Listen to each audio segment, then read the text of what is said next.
कहानी में 3 पीढ़ी के लोग दादी, उनका बेटा महेश और पोता आदित्य। सभी के पास मोबाइल है और वे उसका भरपूर आनंद उठा रहे हैं। विद्यालय में खचाखच भीड़ थी क्योंकि आदित्य ने अपनी कक्षा में सर्वोच्च अंक प्राप्त किए थे। आदित्य का पूरी कक्षा के सामने सम्मान किया गया। सभी उसकी सफलता का राज जानने के लिए उत्सुक थे। आदित्य से बार बार पूछने पर उसने बताया, पहले मेरे पापा के पास एक मोबाइल था। माँ और पापा के बीच मोबाइल को लेकर रोज लड़ाई होती थी। इस लड़ाई के कारण मैं पढ़ नहीं पाता था। फिर मेरे जन्मदिन पर मुझे कुछ पैसे उपहार में मिले थे और पहले से ही मेरी गुल्लक में कुछ पैसे थे। उन्हें मिलाकर मैंने एक नया स्मार्टफोन खरीदा और अपनी माँ को गिफ्ट में दे दिया। अब पापा माँ दोनों के पास फोन हो गया और वे दोनों अपने अपने फोनों में व्यस्त रहने लगे। घर में लड़ाई झगड़े का माहौल खत्म हो गया और मुझे पढ़ने के लिए बहुत समय मिलने लगा। यही है मेरी सफलता का राज। आदित्य जब घर पहुंचा तो उसने देखा दादी बहुत गुस्से में थी, लगातार बड़बड़ाती जा रही थी। यह मोबाइल है कि राक्षस है, कितना खाता है।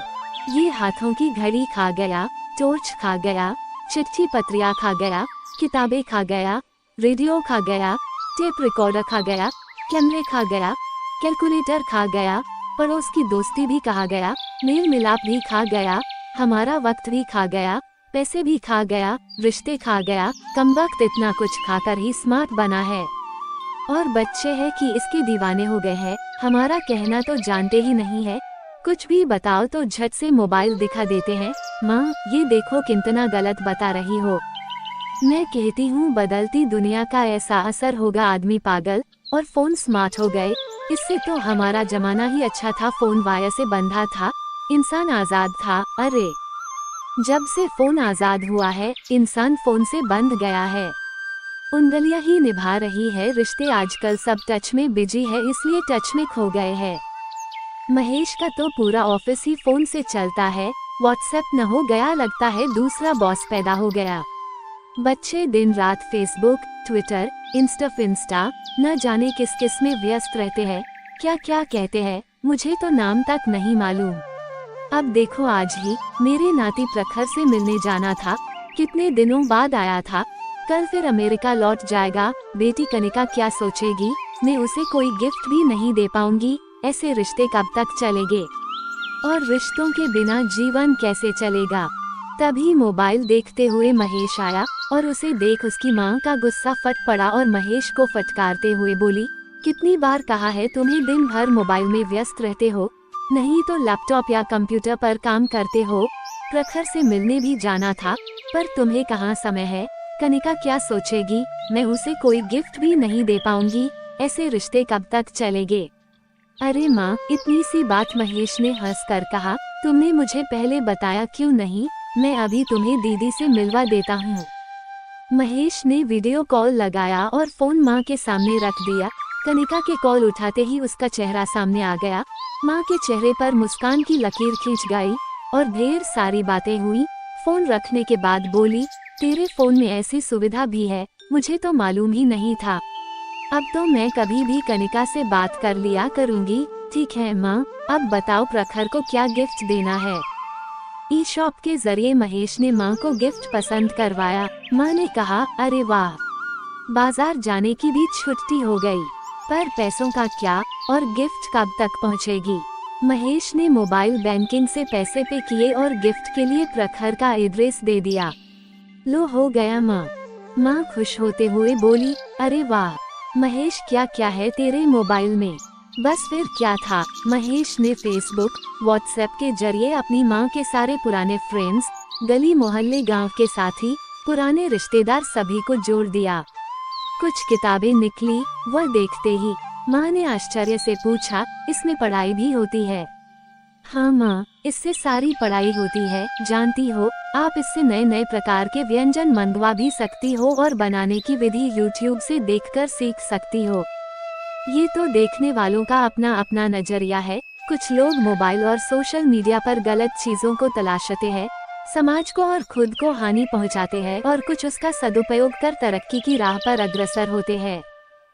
सच कहूँ माँ, मेरी नज़र में तो मोबाइल एक समाजवादी तकनीकी उपकरण है। उसने पूंजीवाद की चूलें हिला दी है। एक सामान्य आदमी जो अमीरों के घरों की ओर देखकर वहां उपलब्ध जीवन की संजीवनी सुविधाओं की ओर इस कसक के साथ कि कभी मेरे घर भी टीवी, टेप, घड़ी, camera, video recorder, video camera, computer, torch, typewriter आदि को ताकता रहता था, और अमीर उसकी इस कसमसाहट पर एक कुटिल मुस्कान के साथ उसको सांत्वना देता था।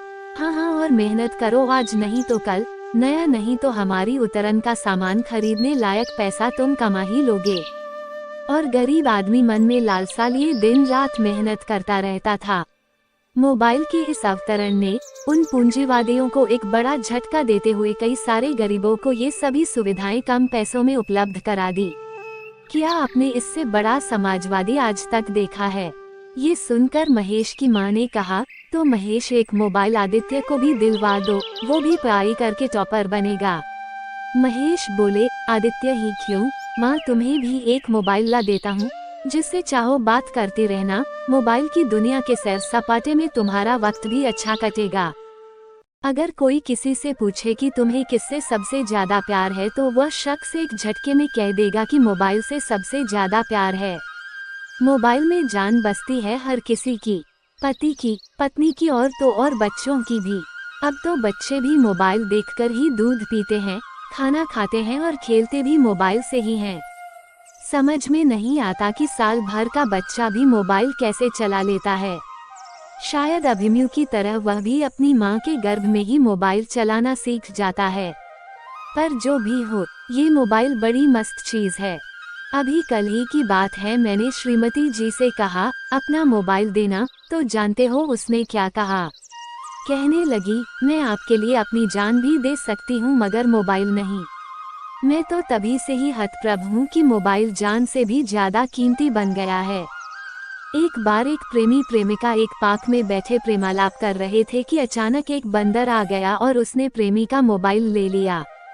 प्रेमी उस बंदर के सामने गिड़गिड़ा कर बोला, हे हनुमान जी के वंशज, आप चाहे तो मेरी प्रेमिका को ले लें मगर मेरा मोबाइल मुझे वापस दे दें। बंदर भी चालाक था, कहने लगा, तेरी प्रेमिका का मैं क्या करूँगा? मेरी बंदरिया इसे घर में घुसने भी नहीं देगी, मगर इस मोबाइल को देखकर वह प्रसन्न हो जाएगी और कम से कम कुछ दिन तो अपना मुंह बंद रखेगी। बेचारी प्रेमिका अपनी दुर्गति देखकर भाग खड़ी हुई। एक अधिकारी को भ्रष्टाचार निरोधक विभाग ने रिश्वत लेते पकड़ लिया। उससे मोबाइल और उसका पासवर्ड मांगा गया। उसने देने से साफ इनकार कर दिया। कहने लगा, आप चाहें तो मुझे जेल भेज दो मगर मोबाइल और पासवर्ड किसी हालत में नहीं दूंगा। अब वो कैसे बताए कि सारे राज बंद हैं उसके मोबाइल में।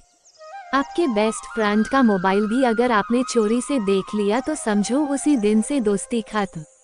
दोस्ती कराता भी मोबाइल है तो तोड़ता भी मोबाइल ही है।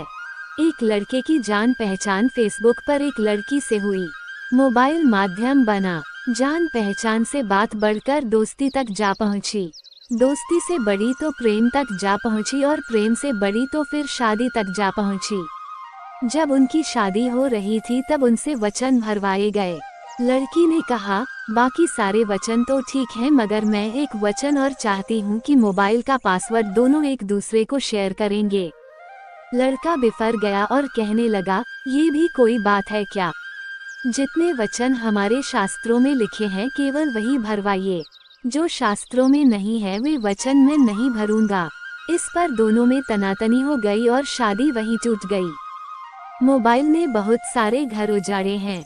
जब कभी पति बाथरूम में नहा रहा होता है और पीछे से किसी प्लम्बर या मैकेनिक का फोन आता है और फोन करने वाली पूछती है, और जानू कैसे हो, तब पत्नी चकरा जाती है और माजरा समझ जाती है। फिर मोबाइल में प्लम्बर, मैकेनिक, इलेक्ट्रीशियन वगैरह की तलाश होती है जो बहुत सारे होते हैं।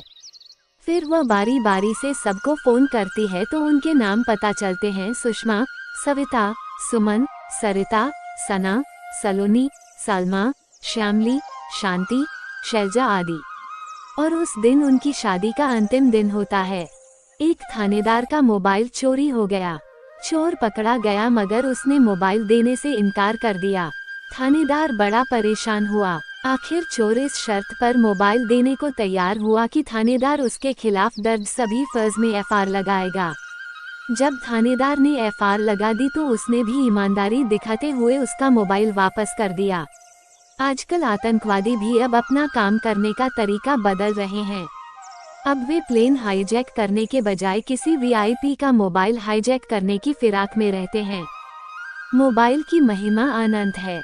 एक बार नारद मुनि भगवान के पास गए और कहने लगे कि प्रभु, मुझे समाचारों के लिए जगह जगह जाना पड़ता है, एक मोबाइल की व्यवस्था कर दो ना प्रभु, फिर घर बैठे ही सारे समाचार आपको मोबाइल पर ही सुनाता रहूंगा। प्रभु बोले, अगर मेरे पास ही मोबाइल होता तो फिर आपके समाचारों की जरूरत ही नहीं पड़ती। नारद जी का मुंह जरा सा रह गया। कहते हैं कि पुराणों की संख्या 18 है। मुझे लगता है कि अब ये संख्या 19 हो जाएगी। अरे भाई, कोई तो मोबाइल पुराण लिखेगा, शायद जल्दी ही बाजार में आ भी जाए। इति श्री मोबाइल कथा। अब सब लोग अपनी अपनी श्रद्धा अनुसार दान दक्षिणा मेरे बैंक खाते में ऑनलाइन जमा करवाकर अपने अपने घरों को प्रस्थान कर सकते हैं। जय श्री मोबाइल।